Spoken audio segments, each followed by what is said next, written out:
kemudian Kabid Propam Polda Metro, Kapolres Jakarta Selatan, Kasat Reskrim, Kanit, dan penyidik. Itu selalu saya chat WA, dan saya percaya mereka tidak akan mungkin memaksakan kasus ini. Dan yang pasti saya informasikan kepada kalian semua teman-teman media, pada hari Jumat depan, ini sekarang hari Sabtu, Jumat depan pukul 14 WIB, ya, Jumat depan itu tanggal 13 Desember 2024 pukul 14 WIB, penyidik akan memeriksa sebagai saksi yang meringankan dari pihak Fadel, yaitu Ibu Juliana Fernandes dan Eda dari United Kingdom Inggris. Itulah progresnya. Jadi minggu depan itu memeriksa saksi kami, bukan memanggil Fadel. Nah, jadi kalau NM itu seolah-olah minggu depan itu akan periksa dulu semua. Setelah itu kan mau diperiksa lagi Martin, diperiksa lagi Bintang, diperiksa lagi Liliana, nah, diperiksa lagi Komalasari, istrinya Martin. Kita lihat dulu semuanya, jadi nggak bisa didorong-dorong. Makanya saya bilang, mungkin dulu NM ini tidak menduga kasus ini akan sepanjang ini. Mungkin dia tidak menduga kalau Fadel itu bertemu dengan saya untuk minta bantuan. Saya tidak katakan saya hebat, karena saya bukan siapa-siapa.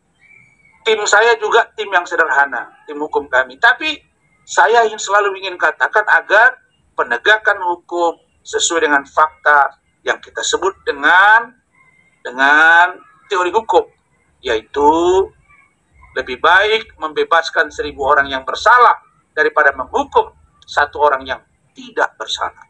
Jadi kalau dia tidak bersalah, jangan paksakan untuk dia menjadi bersalah untuk sampai di pengadilan. Tentu melalui lidik, sidik, tersangka, penuntutan, dan lain-lain. Ini nggak bisa dipaksakan.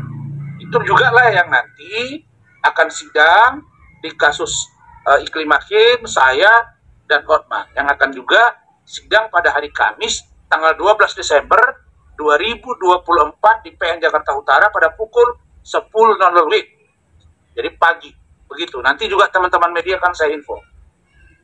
Jadi keterangan dari Loli amat sangat menguntungkan kami dan membuat kami dan Fadel percaya diri bahwa kasus ini sulit untuk menetapkan tersangka, dalam hal ini klien kami.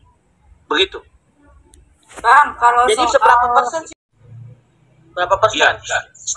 Ya, saya sudah katakan bahwa dari awal pertama kali saya pegang itu 50-50%. Sekarang kemarin berubah jadi 60%. Setelah saya lihat dia diperiksa tenang, ya sekarang dia naik 10%. Kira-kira 70% kami punya keyakinan bahwa Fadel tidak bersalah. Saya akan bilang, ini akan bisa difaktakan apabila data yang kita lihat itu valid. Dan saya sudah katakan, kalau ternyata ada data, fakta yang membuat secara telanjang mata kita melihat bahwa Fadel berbohong, maka saya pasti akan meninggalkan dia. Tapi sepanjang itu tidak, apalagi Loli 3 bulan di safe house masih mengatakan cinta buat Fadel, saya kira ini tidak main-main. Ini harus serius kita sikapi, dan kami yakin Fadel tidak bersalah. Begitu. Bang, soal saksi yang Abang bilang tadi mau diperiksa, Bang, itu kan saksi dari luar negeri ya, Bang, dari UK.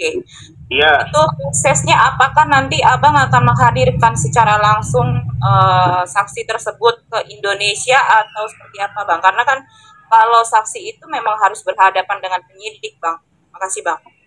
Ya, jadi saya nggak ngerti, mungkin karena kebodohan saya kan. Tapi bodoh-bodoh begini, saya dokter juga, saya dosen juga, ya. Saya berpikir kalau saksi itu diberikan keterangan atau memberikan keterangan dengan pertanggungjawaban, apalagi model sekarang, kamu dengan saya ini, kalau zaman-zaman 5 tahun yang lalu, 10 tahun yang lalu, belum ada Zoom begini. Bahkan handphone belum ada kalau 20 tahun yang lalu. Sekarang kita bisa begini. Pertanyaannya, apakah bicara saya ini dapat dipertanggungjawabkan secara hukum? Jawabnya dapat. Nah, kalau dari sana bisa berkomunikasi via Zoom atau via daring, terus ada pertanggungjawaban, sudah dikirim data-datanya, sudah dikirimkan surat kuasanya, nanti bicara langsung dan direkam. Emang apa masalah dengan itu? Saya heran juga, bilang coba salah, tanda tangan ini, tanda tangan itu. Itu pada waktunya. Dan kami belum menganggap penting, dan memang Ibu JF itu belum penting untuk juga dia datang ke sini karena dia bekerja di sana. Tapi dia memberi keterangan yang dia dapat pertanggungjawabkan. Nah, kalau keterangan dia itu ternyata harus bawa ke persidangan misalnya, ya kita akan berupaya. Apakah melalui Zoom atau tidak? Lah, persidangan aja mana yang Zoom? Masa COVID juga orang Zoom? Ada kekuatan hukumnya. Saya pengacaranya Vicky Prasetyo, dia sidang dari Rutan Salemba, kemudian putusan diambil, ada kekuatan hukumnya. Nah, kenapa Anda berandai-andai A, B, C, D? Makanya saya heran, karena itu kalau kita lawyer, sering-seringlah bertanya dengan di sekitar kita. Jangan kita sendiri, nanti kita sendiri, kita pikir sendiri, kita bertindak sendiri, kita salah sendiri, sok pintar sendiri. Nah, jadi kalau saya enggak, saya ditanya dengan tim saya. Gimana menurut kalian? Bagaimana menurut kalian? Nah, jadi kita itu sering berdiskusi, jangan kita berpikir, karena dia sebenarnya ya, maaf ya, pengacaranya ini, saya tengok udah terlalu banyak dia menyampaikan sesuatu yang tidak dapat dia pertanggungjawabkan. Contoh, dulu ketika saya menghubungi Kemen PPA, saya masih ingat kalimat dia. Coba, Kemen PPA itu apa? Wartawan bilang, Kementerian Pemberdayaan Perempuan Perlindungan Anak. Pertanyaannya, Fadil itu terlapor, itu bahasa dia, terlapor itu laki-laki apa perempuan? Laki-laki, ya nggak ada urusannya ke sana. Nah, ini orang, dia nggak paham. Apa ya, saya jawab, saya datang ke sana, kami diterima deputi, diterima karo hukum, diterima asisten, dan pada faktanya tiga-tiga sudah memberikan keterangan di Polres. Ya kalau kami tidak tepat, tidak sesuai dengan kepentingan hukumnya, atau kepentingan kasus yang sedang kami bela terhadap klien kami, pasti kami tidak akan diterima, dan kalaupun diterima mereka katakan bukan kewenangan kami. Nah, pada faktanya kami turun, kita ketemu, kita preskon sama-sama, dan mereka memberikan keterangan. Artinya, apa yang kami mohonkan dipahami oleh Kemen PPA. Dan saya, mohon maaf, tidak mengarah-arahkan Kemen PPA. Silakan Kementerian PPA memberikan keterangan terhadap kasus yang sudah ikuti. Karena mereka juga sudah tahu kasusnya apa. Dan karena itu saya tidak mengarahkan, karena itu menurut saya lembaga itu lembaga kementerian dengan lembaga penegakan hukum. Bagaimana mereka bisa mensinkronisasi?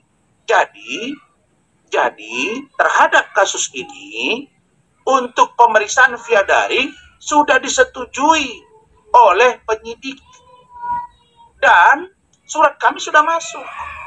Tanggal yang seharusnya tanggal berapa, kemudian kami ajukan menjadi hari Jumat, pun sudah disetujui. Kenapa? Karena memang saya ada kesibukan, mereka juga di UK ada kesibukan, sehingga kita cocokkan time-nya. Waktunya itu jam 14 waktu Indonesia, jam 2 waktu Indonesia bagian barat, jam 2 siang, dan jam 7 pagi di UK. Itulah nanti yang akan disinkronisasi. Jadi gak ada masalah di situ. Kalau mau tanda tangan juga bisa diminta ke kami, bisa ditunjukkan di situ, kita kirimkan lagi nanti aslinya. Kalau diperlukan lah, apa masalah? ID card sudah dikirimkan, sudah dikasih. Ibu JF itu ini data-datanya, EDA itu ini ada, sudah dikasih. Jadi gak ada masalah di situ. Kenapa dia yang ini? Dia waktu dia bilang ada saksi dari Malaysia, kita juga nggak sibuk kok. Apakah datang beri keterangan ataukah tidak gitu. Dia bilang saksi-saksi tapi nggak pernah nampak batang hidungnya. Kalau saya saksi yang kami bawa atau saksi yang kami berikan, pasti kami informasikan. Termasuk kalian ini, saya kasih tahu. Ibu Juliana Fernandez, Saudara Eda dan Lopez. Kami sudah masuk, fair-fairan aja gitu. Makanya jangan terlalu bersemangat, bilang akan masuk penjara, akan pakai baju rompi, akan ini, akan ini. Emang kau penegak hukum di negara ini bisa suka-suka? Nggak bisa, bro. Ini negara-negara hukum, cerminan keadilan harus diterapkan sekarang. Jangan coba-coba gitu. Anda lihat tuh kasus itu, ya salah satu sahabat saya itu. Opini publik begini salah ngomong aja jadi masalah. Jadi jangan pengacara Ya, seolah-olah sok tahu Anda bukan penyidik. Anda pembela, ya bicara sebagai pembela. Tidak usah sok tahu mencampuri ranah orang.